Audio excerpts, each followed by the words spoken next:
किसान बीरू बहुत मेहनती और गांव का सबसे समझदार इंसान था। लोग उसका बहुत आदर करते थे। हर साल बीरू की फसल सोना उगलती थी। एक बार बीरू जब राज्य का कर जमा करने राजमहल पहुंचा, तो उसने देखा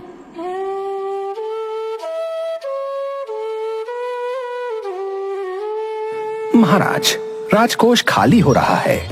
हमें प्रजा पर और कर लगाने होंगे, वरना हम दिवालिया हो जाएंगे महाराज। परंतु कैसे? प्रजा पर और बोझ नहीं डाला जा सकता। आखिर हमारी फसलों से पैसा क्यों नहीं आता? महाराज, ज्यादातर खेत बंजर हो गए हैं, वहां हल नहीं चलाया जा सकता। इसका असर फसलों पर भी पड़ता है महाराज। वीरू को पता था कि महाराज के लोग शाही खेतों में मेहनत से काम नहीं करते, लेकिन महाराज की समस्या सुनकर वो काफी परेशान हो जाता है और उसे एक उपाय सूझता है। वो कहता है, महाराज, मैं आपकी समस्या का समाधान कर सकता हूँ। तुम एक साधारण किसान हो। माना कि तुम्हारे खेतों में अच्छी फसलें होती हैं और तुम्हें हर चीज की काफी अच्छी समझ है, पर ये शाही मामला है। महाराज, आप मेरे ऊपर एक बार विश्वास करके देखें। मेरे पास एक सुनहरी मुर्गी है जो हर रोज एक सोने का अंडा देती है। क्या तुम सच कह रहे हो? क्या सच में तुम्हारे पास कोई जादुई सुनहरी मुर्गी है? याद रखो, ये कोई मजाक हुआ तो तुम्हारा सर धड़ से कट सकता है। अरे महाराज, मेरी ऐसी हैसियत कहां जो मैं आपके साथ मजाक कर सकूं। ये मुर्गी मैं आपको दे सकता हूं, लेकिन एक ही मुश्किल है। अगर ये मुर्गी आपके पास आ जाए तो राज्य में सोने की कमी खत्म हो जाएगी। कैसे मुश्किल है? महाराज के लिए भी क्या कोई समस्या इतनी बड़ी हो सकती है जिसे वो खत्म ना कर सकें? तुम निडर होकर बताओ। इस मुर्गी को केवल खेत में ही रखा जा सकता है। ये अंडे खेतों में देती है। जितना ज्यादा बड़ा खेत होगा उतने ज्यादा ये अंडे देगी। जितनी ज्यादा मिट्टी मुलायम होगी उतने ज्यादा अंडे सुरक्षित रहेंगे। यह भी कोई मुश्किल बात है? मंत्री जी, अब सैनिकों को आदेश दीजिए कि कल से ही शाही खेतों में अच्छी तरह से हल चलाकर वहां की मिट्टी को मुलायम कर दिया जाए। वीरू, खेतों की मिट्टी मुलायम हो जाने के बाद तुम अपनी मुर्गी को शाही खेतों में छोड़ देना। उसके सोने के अंडे लेने हम स्वयं जाएंगे। राजा के सिपाही पूरे राज्य के खेतों की मिट्टी को नरम बनाने के लिए उसमें हल चलाने लगते हैं। मिट्टी को खूब नरम बना दिया जाता है। खेतों की जुताई देखकर वीरू चुपचाप जाकर वहां अनाज के बीज बोआता है। खेतों की खुदाई हुए 5 दिन हो चुके हैं। अब तक तो मुर्गी ने कहीं सोने के अंडे दिए होंगे। मैं जरा अंडे लेकर आता हूँ। महाराज खेत में पहुंचकर देखते हैं कि मुर्गी ने अंडे तो दिए हैं, लेकिन मुर्गी के अंडे साधारण मुर्गी की तरह थे। उसे वीरू के ऊपर बहुत गुस्सा आता है। वीरू कहाँ है? उसने हमें धोखा दिया। वीरू को लाया जाता है। महाराज, मिट्टी पर केवल हल चलाया गया है। अभी मिट्टी को पानी की जरूरत है, तब जाकर मिट्टी पूरी तरह से नरम होगी और मेरी मुर्गी अंडे देगी। आप खेतों में पानी डलवाने का इंतजाम करवा दीजिए। महाराज के सैनिक खेतों में सिंचाई भी कर देते हैं। कुछ दिनों बाद वीरू के लगाए बीजों से बढ़िया पौधे निकलने लगते हैं। 1 महीने बाद महाराज जब वापस खेत में जाते हैं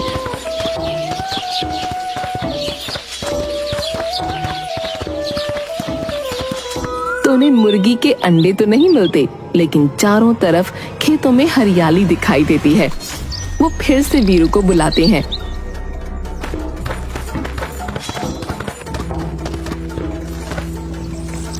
वीरू, तुम्हें जरा भी अपनी जान का डर नहीं। तुमने हमें धोखा दिया है। तुम्हारी मुर्गी सोने के अंडे नहीं देती। महाराज, असली खजाना मेहनत और ईमानदारी में है।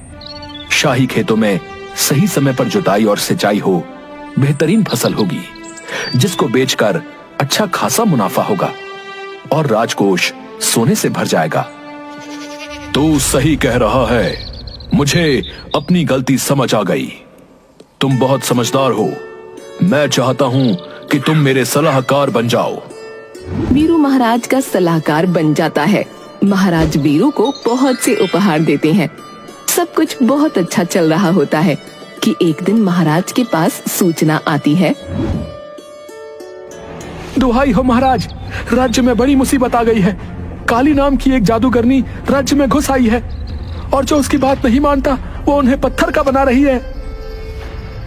मैं तो जादू से वैसे भी बहुत डरता हूं। वीरू, तुम्हारी परीक्षा की घड़ी आ गई है। बताओ, राज्य की प्रजा को बचाने के लिए हमें क्या करना चाहिए? महाराज, आप चिंता न करें, मैं खुद उसके पास जाकर उसका सामना करूंगा।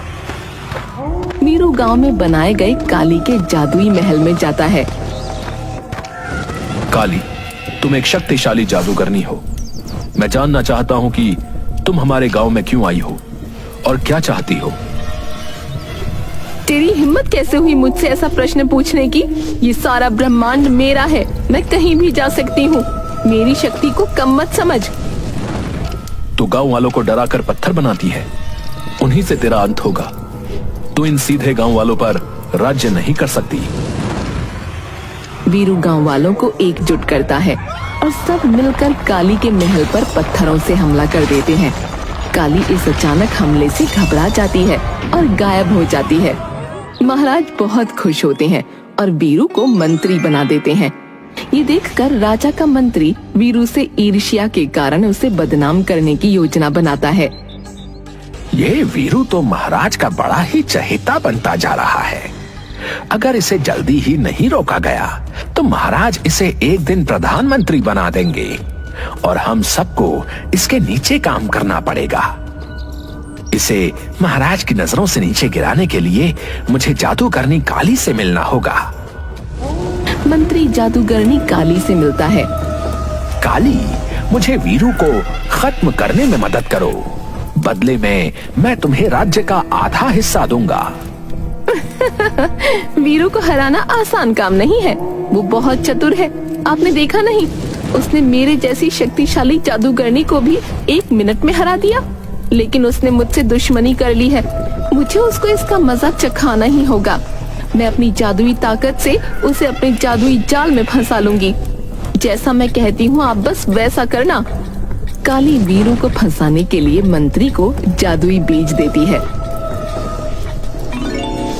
तुम इस बीज को चुपचाप वीरू के खेत में लगा दो और दूसरा राजा के खेत में। वीरू के बीज में एक ही दिन में पेड़ निकल आएगा और सोने के सेब फलने लगेंगे। राजा के पेड़ से लोहे के सेब निकलेंगे। मंत्री बीज लेकर राजा के पास जाता है और कहता है, महाराज, देश की भलाई के लिए मैंने कड़ी तपस्या की। मेरी तपस्या से खुश होकर एक परी ने मुझको ये बीज दिया है और कहा है कि अपने राज्य के सबसे समझदार व्यक्ति के हाथों से इसे खेत में लगवा दो तो इसमें से सोने के सेब निकलेंगे। महाराज, शाबाश, तुम सचमुच देशभक्त हो। ये बीज वीरू को दे दो, क्योंकि राज्य का सबसे समझदार व्यक्ति वही है। वो ये जादुई बीज हमारे शाही खेतों में लगा देगा और फिर सोने के सेबों की फसल हमारे खजाने को और बढ़ा देगी। मंत्री वीरू को लोहे के सेबों वाला बीज दे देता है और उसे शाही खेत में लगाने को कहता है।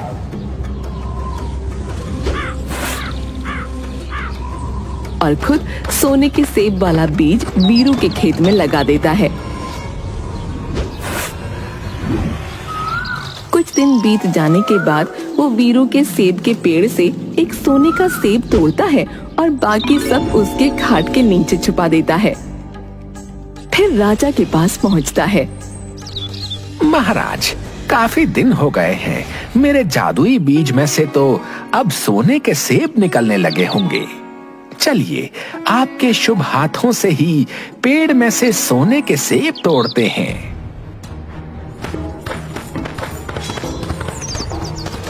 जब राजा वहां पहुंचते हैं तो पेड़ पर लगे हुए लोहे के सेब देखकर हैरान हो जाते हैं। उसी समय मंत्री काली की योजना के अनुसार सोने का सेब राजा को देता है। अरे, हमारे खेतों में तो लोहे के सेब उगे हैं, तो फिर तुम ये सोने का सेब कहां से ले आए? महाराज, मुझे माफ करें, लेकिन मैंने देश के खजाने को भरने के लिए जादुई बीज शाही खेत में लगाने के लिए वीरू को दिया। ये सोने का सेब मैं वीरू के खेत से लेकर आया हूँ। वीरू, मैंने उस पर इतना विश्वास किया और उसने मुझे धोखा दिया।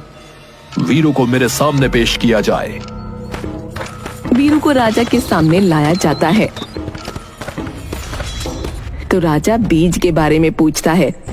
महाराज, मुझे किसी बीज के बारे में कुछ नहीं पता। वीरू के घर की तलाशी ली जाए, अपने आप सच्चाई सामने आ जाएगी। जब सिपाही वीरू के घर की तलाशी लेते हैं तो उसकी खाट के नीचे उन्हें सोने के सेब मिलते हैं। वीरू को जेल में डाल दिया जाता है। गांव वाले निराश हो जाते हैं। राजा वीरू को जेल में डाल देता है। वीरू के बेटे मुन्ना को जब इस बात का पता चलता है तो उसे महाराज पर बहुत गुस्सा आता है और वो अपने पिता को बचाने के लिए काली के महल में जाने को तैयार हो जाता है। सब लोग उसे समझाते हैं। काली महल में जाने का खतरा मत उठाओ, उसकी जादू की शक्तियां बहुत शक्तिशाली हैं, वो तुमको भी पत्थर का बना देगी। ये आप क्या कह रहे हैं? पिताजी इस गांव के रक्षक थे। पिताजी इस समय जेल में हैं। पिताजी को बचाने के लिए मैं अपनी जान की परवाह नहीं करूंगा। उनके बिना गांव भी खतरे में है। गांव में रहने वाली मुन्ना की दादी उसे समझाते हुए कहती हैं, देख मुन्ना, जादूगरनी काली की शक्ति शैतानों की ताकत पर टिकी है। उसे हराने के लिए तुझे महामाया की सच्ची शक्ति की जरूरत है। हाँ, मैं तुझे महामाया का सबसे शक्तिशाली मंत्र सिखा सकती हूँ। तेरा कोई बाल भी बांका नहीं कर पाएगा। दादी उसे माँ महामाया का शक्तिशाली मंत्र सिखाती है। मुन्ना काली के महल की ओर जाता है। काली के महल में अंदर जाने के लिए कोई दरवाजा नहीं था, इसलिए मुन्ना दादी का सिखाया हुआ माँ महामाया का मंत्र पढ़ने लगता है। मंत्र पढ़ते ही काली का महल हिलने लगता है और काली घबराकर महल से बाहर आ जाती है। मुन्ना को देखकर उसका चेहरा क्रोध से लाल हो जाता है। तू मेरी शक्तियों को ललकारने आया है? तेरी इतनी हिम्मत? काली, बुराई सच्चाई से जीत नहीं सकती। अब माँ महामाया की सच्ची शक्ति तुझे खत्म कर देगी।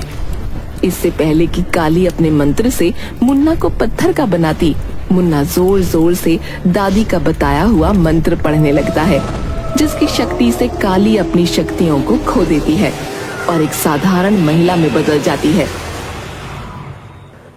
देखो काली, सच्चाई की ताकत ने तुम्हारी सारी काली शक्तियों को हरा दिया है। अगर तुम सचमुच जीना चाहती हो तो तुम्हें महाराज के सामने बताना होगा कि सच्चाई क्या है, वरना माँ माया की शक्ति से नहीं बचोगी।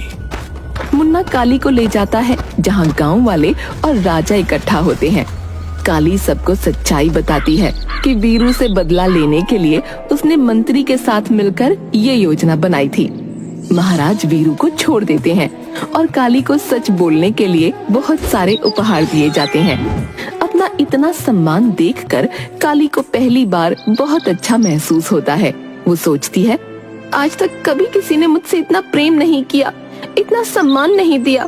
मुझे भी बुरी शक्तियों का साथ छोड़कर सच्ची शक्तियों को अपना लेना चाहिए। काली गांव वालों से इजाजत मांगती है कि उसे उसी गांव में रहने दिया जाए। गांव वाले वीरू से सलाह लेते हैं। जब कोई अपनी गलती को पहचान कर पश्चाताप करे तो उसे माफ कर देना चाहिए। मेरी तो यही सलाह है कि काली को गांव में रहने दिया जाए। वीरू के कहने पर गांव वाले काली को गांव में रहने की अनुमति देते हैं। कुछ समय बाद गांव में अकाल पड़ता है।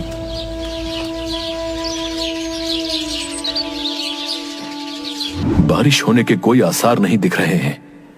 हमारे पास कोई उम्मीद नहीं बची है। अब तो कोई ही अपने जादू से हमारी जान बचा सकती है।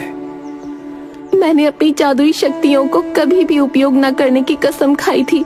अगर मैंने ऐसा किया तो मुझे अपने एक अंग का दान करना होगा, लेकिन अब इस गांव के लिए मुझे अपने जीवन का एक बड़ा त्याग करना होगा।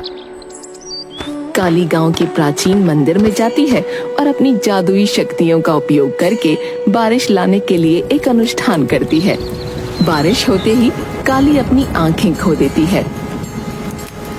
काली मौसी, आपने हमारी जान बचाई है। हम कभी भी आपके बलिदान को नहीं भूलेंगे। मुझे खुशी है मेरी जिंदगी किसी के काम आई। अब मैं समझ सकती हूँ कि सच्ची खुशी प्यार, दया और त्याग में है, और ये गांव मेरा परिवार है। एक दिन गांव में अजीब घटना घटती है। काली जब गांव वालों को जादुई शक्तियों का प्रशिक्षण दे रही थी, मुन्ना दौड़ते हुए आता है और कहता है, काली मौसी, जंगल से एक अजीब प्राणी आ रहा है। तभी गांव में एक बड़ा आधा पेड़ आधा जानवर जैसा दिखने वाला आकार पेड़ों के बीच से निकलता है और वो बहुत क्रोधित लग रहा होता है। अरे काली बहन, ये तो वनदेव हैं। वो कभी हमारे गांव के पास नहीं आए।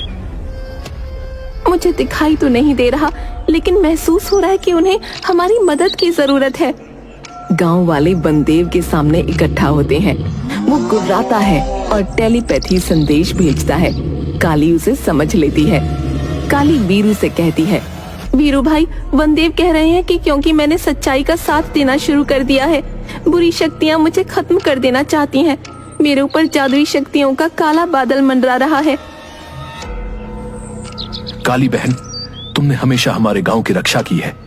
हम तुम्हें कुछ भी नहीं होने देंगे। हम तुम्हें तुम्हारे ही जादू की सहायता से बचाएंगे।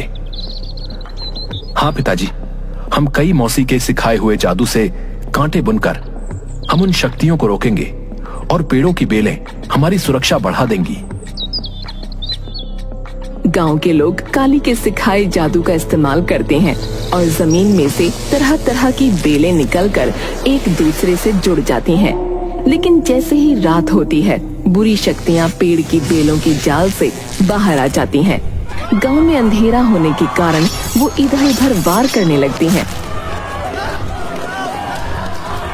जिससे गांव वाले घायल होने लगते हैं। मुझे अपनी शक्तियों से गांव में रोशनी करनी पड़ेगी।